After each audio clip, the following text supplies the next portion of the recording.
사회심리학자가 알려준 50대가 젊은 팀원과 협업 잘하는 법. 50대의 그것이 팀을 움직입니다. 무엇하는 리더가 살아남을까요? 요즘 친구들은 참 다르다는 말 해보신 적 있으신가요? 하지만 한번 생각해 보세요. 그 다름 속에서 우리가 함께 일하고 있는 이유는 무엇일까요?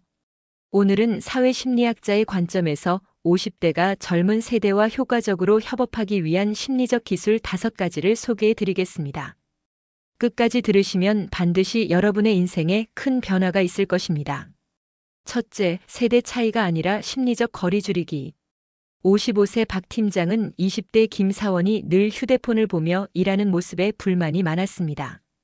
일에 집중 좀 하지라고 생각했지만 나중에야 알았습니다. 김 사원은 채팅 기반 협업 툴로 고객과 소통 중이었던 것이죠. 심리학자들은 이것을 기능적 해석이라고 부릅니다. 우리는 내 기준으로 타인을 해석하지만 젊은 세대는 다른 기능을 보고 행동하고 있습니다. 즉, 그들의 행동을 곧바로 게으름으로 판단하지 말고 왜 그런 행동을 하는지 맥락을 보려는 시도가 중요합니다. 실천 팁입니다. 왜 저렇게 하지? 라고 느낄 때 속으로 질문해 보세요. 혹시 내가 잘 모르는 방식일 수도 있지 않을까? 라고 하는 관점에서입니다. 그래도 궁금하면 정중하게 물어보는 것입니다. 이 방식이 어떤 장점이 있는지 알려줄 수 있을까요? 라고 말입니다. 둘째, 정답보다 질문을 던져라. 논리보다 호기심을 선택하라. 53세 윤 차장은 회의 중 후배가 낸 아이디어에 곧바로 이렇게 말했습니다. 그건 실현 가능성이 없어요. 예산 초과예요. 팀은 침묵했고 그날 회의는 일찍 끝났습니다. 하지만 팀원들끼리는 회의 후 이렇게 말했습니다. 아이디어를 꺼낼수록 바로 판단받는 느낌이라 불편해. 며칠 뒤 윤 차장이 이렇게 바꾸자 분위기는 확 달라졌습니다. 그 아이디어 흥미롭네요. 어떻게 하면 실현이 가능할까요?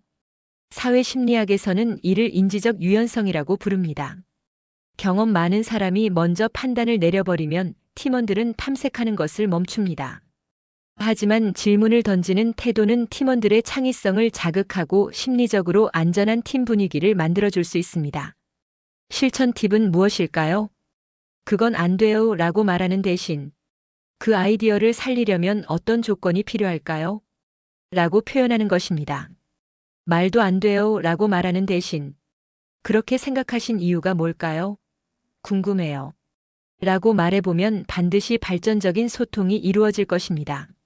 정답을 주기보다 질문을 던지는 사람이 되어보세요. 셋째, 속도보다 합을 맞춰라.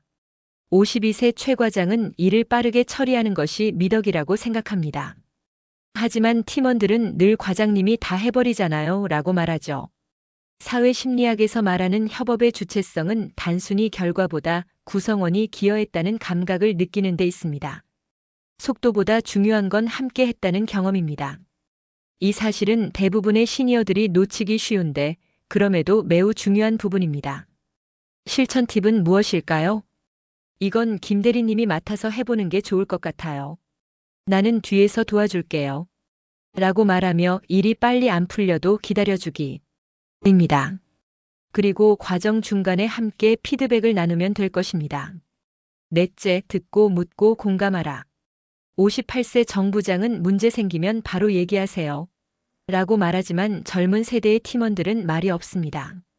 왜일까요? 전문가 설명에 의하면 이것은 명령형 소통입니다. 말은 열려 있지만 태도는 닫혀 있는 경우죠. 심리학자 칼 로저스는 진정한 공감은 마음을 여는 열쇠라고 말했습니다. 문제 있으면 얘기하세요 대신 최근에 일하면서 답답했던 점은 없었어요? 라고 하면 어떨까요?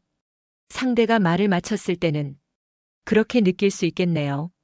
그 말 듣고 나도 생각해봤어요. 와 같은 공감 언어를 사용하도록 의식해보는 것이 도움이 된다고 합니다. 다섯째, 배우는 태도가 가장 강력한 리더십. 56세 강 부장은 처음엔 디지털 툴에 서툴러 후배에게 묻는 게 부끄러웠습니다. 하지만 이건 어떻게 쓰는 거야? 라고 묻기 시작하자 분위기가 바뀌었습니다. 후배는 오히려 이런 질문해 주셔서 감사해요 라고 말할 수 있습니다. 전문가의 설명에 의하면 겸손 기반 리더십은 요즘 리더십 이론에서 가장 주목받는 방식입니다. 배우려는 자세는 후배에게 존중받고 있다는 감각을 줍니다. 요즘은 어떤 방식으로 이걸 처리하나요? 라고 솔직하게 물어보는 것입니다. 그리고 팀원에게 감사를 반드시 표현하는 것입니다. 예를 들어, 덕분에 나도 이 부분 많이 배워요. 라고 말입니다. 오늘 소개한 5가지는 단지 기술이 아니라 사람을 대하는 태도입니다. 나이가 많다는 건 더 잘 들을 수 있는 여유를 갖는다는 뜻이기도 하죠. 젊은 팀원과 함께 걷기 위해서는 때로는 멈추고 때로는 배워야 합니다. 그것이 바로 진짜 시니어의 품격 아닐까요? 이 영상이 도움이 되셨다면 좋아요와 구독 부탁드립니다.